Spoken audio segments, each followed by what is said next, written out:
நேயர்களே, இன்னைக்கு நவகிரகங்களில் சந்திர தேவரை பற்றி தான் பார்க்க போகிறோம்.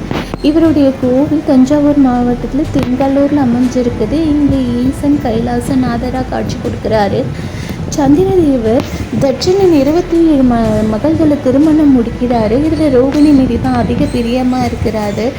அதனால் கோபம் கொண்ட தட்சன் சந்திரதேவருக்கு சாபம் கொடுக்குறாரு. அந்த சாபத்தின் விளைவால் தான் அமாவாசை பௌர்ணமி என்று இரு தோற்றங்களில் சந்திரன் நமக்கு காட்சி தராரு.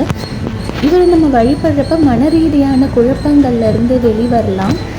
ஐஸ்வர்யம், வளமை, செழிப்பு, வெளிநாட்டு வேலை போன்ற அனைத்தும் நாம் சந்திரதேவரை வழிபடும் பொழுது நமக்கு கிடைக்கிறது. அஸ்தம், திருவோணம், ரோகிணி ஆகிய நட்சத்திரங்களுக்கு அதிபதியாக விளங்குகிறாரு. சந்திர தேவரையும் கைலாசநாதரையும் நாம் வழிபடுவோம். வாழ்வில் அனைத்து வளங்களையும் பெறுவோம். வாழ்க வளமுடன், வாழ்க வையகம். நன்றி.